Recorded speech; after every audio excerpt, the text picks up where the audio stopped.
Санхүүгийн оршооны тухай хуулийн нэмэлт өөрчлөлтийн төслийг хэлцэх хэсэг асуудлыг дэмжиж байгаа. Орон нутгийн иргэдийн хувьд бол санхүүгийн үйлчлэгээ авах хэрэгцээ маш их байгаа. Хаан банк, төрийн банк тэргүүтээ цөөн хэдэн банкуудыг тооцвол ер нь санхүүгийн үйлчлэгээ авах энэ байдал бол бас төдийлөн хүртээмжтэй биш байгаа гэж бодож байгаа. Хот суурин газар Улаанбаатар төвлөрсөн газруудтай харьцуулахад нөгөө талаасаа тодорхой ашигын хувийг гадны улсын хөрөнгө оруулалттай байдаг юм уу? Тодорхой зээлийн хүү энэ ашигын төлөө байгаа энэ байгууллагуудын бас энэ нөхцөл байдлыг яг энгийн иргэд малчид бас маш хүн дээр бас авдаг. Тийм учраас энэ хоршооны тухай асуудал, тэр дундаа санхүүгийн хоршооны асуудлыг бол бид нухацтай авч үзэж наривчлан зохицуулах зайлшгүй шаардлагатай.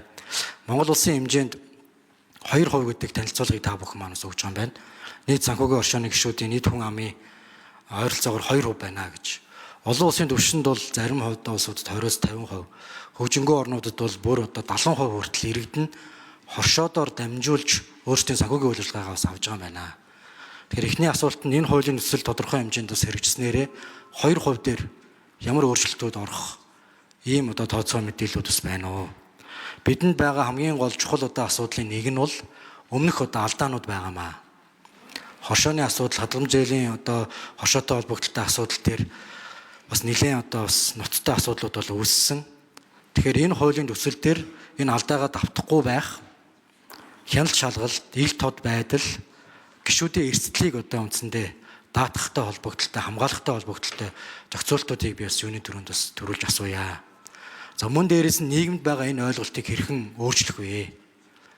Дэлхийн нийтийн ийм хоршоодын хөгжил шал өөр түвшинд очсон байж идэг.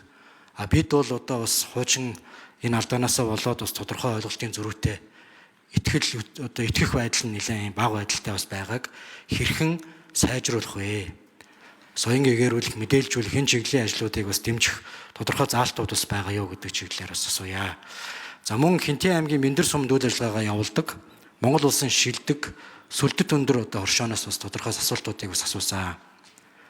За 1000 орчим гишүүнтэй 3.2 тэрбум төгрөгийн бас нийт активтай ийм бас шилдэг хоршоодын нэг байгаа.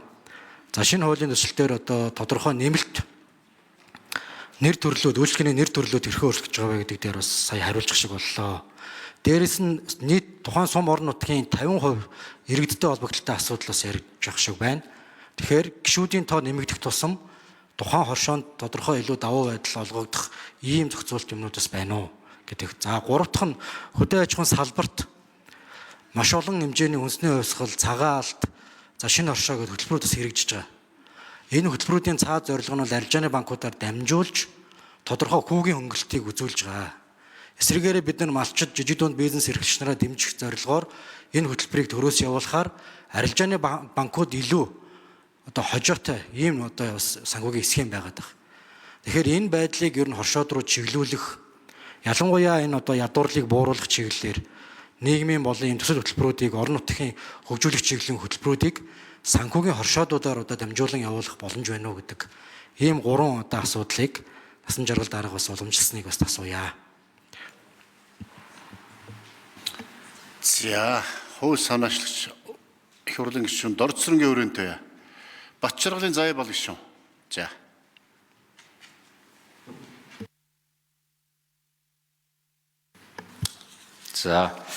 За би эхний хэдэн асуудлуудыг хариулъя. Манай ажлын хэсгээс нэмээ явах хаа гэж бодож байна. Тэгэхээр олон улсад бас энэ санхүүгийн хоршооны ойлголт хөгжил бол үнэхээр урагшаа явцсан байгаа. Дэлхийн энэ World Council of Credit Union гэдэг санхүүгийн хоршоодын олон улсын байгууллага байдаг. Энэ байгууллагын гаргасан тоогоор үндсэндээ их хятад энтгэх хоёрыг оруулахгүйгээр гишүүдийн тоог нь аваад үзэх юм бол 411 сая гишүүнтэй гэсэн ийм тоо байгаа. Хятад энтгэх хоёрыг оруулах юм бол үндсэндээ нэг орчим тэрбум хүн санхүүгийн хоршоонд бас гишүүнчлэлтэй байна гэсэн ийм тоо байгаа. Ингээд дэлхийн түвшинд аваад үзэх юм бол үндсэндээ 8 хүний нэг нь энэ санхүүгийн хоршооны гишүүнчлэлээр явж санхүүгийн үйлчилгээ авдаг гэсэн ийм тоо мэдээ байгаа. За Монгол улсын хувьд аваад үзэх юм бол 2% гэдэг бол шаналтай бага хөв байгаа. За банк санхүүгийн чиглэлээр үйл ажиллагаа явуулдаг байгууллагууд гэхэлэр үндсэндээ 4 байгууллага байдаг бүгдээрээ мэдж байгаа. Одоо банк ус санхүүгийн байгууллага, мөнгөн зээл буюу ломбард, одоо ингээ хадгалан зээлийн оршоо буюу одоогийн шинэ нэршлэлээр бид нар санхүүгийн оршоо гэж ингэж оруулж ирж байгаа. Нийт одоо зах зээл дээр явж байгаа зээлийн чинь 0.5% нь хадгалан зээлийн оршоогоор явдаг буюу жилдээ нэг 290 орчим тэрбум төгрөгийн зээл хадгалан зээлийн оршоогоор дамжиж одоо хадгалан зээлийн оршооны гишүүдэд санхүүгийн үйлчлэгээ очтгоо гэсэн ийм тоо мэдээ байна. Тэгэхээр энэ одоо энэ ялангуяа орон нутагт амьдарч байгаа энэ иргэдийн санхүүгийн үйлчлэгийг сайжруулах үүднээс энэ санхүүгийн хоршоо буюу хадгалан зээлийн хоршоо буюу одоо энэ шинэ нэршлэр санхүүгийн хоршоо болгож өмнө байсан муу нэрийг нь цэвэрлэж ребрендинг хийх үүднээс энэ санхүүгийн хоршооны хуулийг бас шинжилэн боловсруулж оруулж ирж байгаа гэж ингэж ойлгож болно. Тэгээ энэ санхүүгийн хоршооны одоо хуулийг хэрэгжүүлэхийн тулд бас бид нар энэ хуулийг даган мөрдөх хуулийн дээр 1 жилийн хугацаа бас тавьсан байгаа. Энэ хугацаанд бол манай санхүүгийн зохицуулах хорооноос бол нэлээдгүй сургалт тань мэдхүүн ажлууд хийгдэнэ. За сая таны ярьснаар одоо орон нутагт амьдарч байгаа иргэдэд санхүүгийн үйлчлэгээ үзүүлэх, за ядуурлыг бууруулах, одоо засгийн газрын олон одоо зорилттой дарга хэмжээг хэрэгжүүлэхийн тулд аливаалах олон нийтийг хамруулсан ийм санхүүгийн оршоо хэлбэрээр байхыг төрөөс бас дэмжих үүднээс бас энэ 50%-ийг хамруулсан байвал тухайн орон нутгийн сумын иргэдийг хамруулсан байвал засгийн газрын одоо холбогдох төсөл хөтөлбөрүүдийг бас хамруулж хэрэгжүүлэхээс ийм нэгж болгож болно гэсэн ийм агуулгаар бас хуулийн төсөлд орсон гэсэн ийм ерөнхий мэдээлэл өгье. За Дордсонгийн өрөөнд байгч нэмж хариулъя.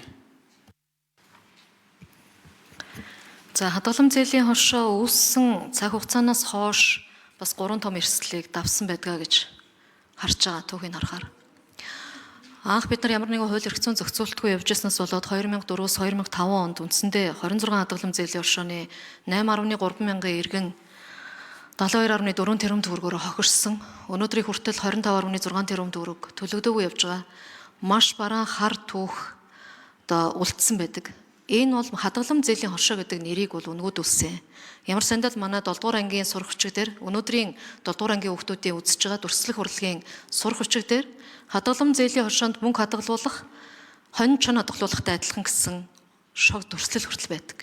Тэгээ энэ нь өөрөө бид нар энэ бичиг санхүүгийн ойлголтыг үр хүүхдүүдтэй одоо 10 жилийн боловсролоос эхлээд ямар төвшөнд олгож байгаа вэ гэдгийг харуулж байгаа. Тийм учраас иргэдийн санхүүгийн боловсролыг дээшлүүлэх зорилгоор хуулийн төсөл. За. Улсын их хурлын гишүүн Батчаргалын урилгаар Төв аймгийн Жаргалант сумын ерөнхий боловсролын сургуулийн 12-ын Б ангийн багш сурагчид улсын их хурлын үйл ажиллагаа төрийн ордонтой танилцж байна. Эрхэм дүүнэртээ сурлагын өндөр амжилтыг нийт их хурлынхаа гишүүдийн нэрийн өмнөөс хүсээрэй. Онд сураарай. Удахгүй сургуулаа төгсгөнөд хүссэн дээд сургуульд ороорой. Их сургуульд за. Мөнгөн цогийн хан хөлөг гишүүн нэмж асууя.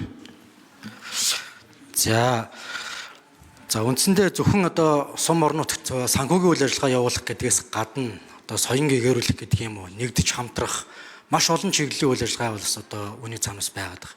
Тэгэхээр энэ давуу байдал энэ одоо бас боломжийг бусад улсуудад оруулсан жишээнүүдийг бид хүн бас олон одоо харсан.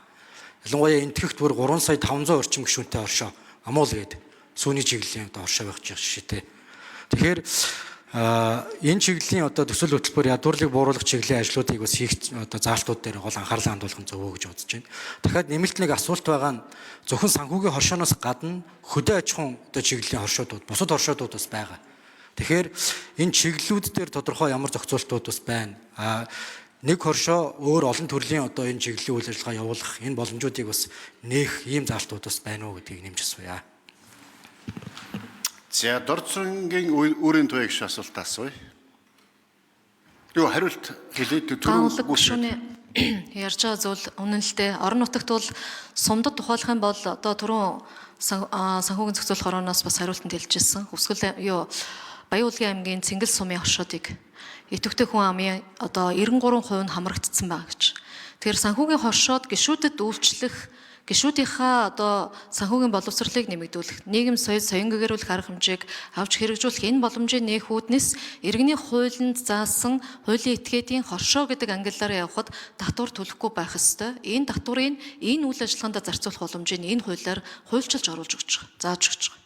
Өнөөдөр Монгол улсад үйл ажиллагаа явуулж байгаа 2025 оны статистикаар 14,021 хоршоо байна. Бүх төрлийн хоршоо. Энэ дотроос санхүүгийн хоршоо 176 байна.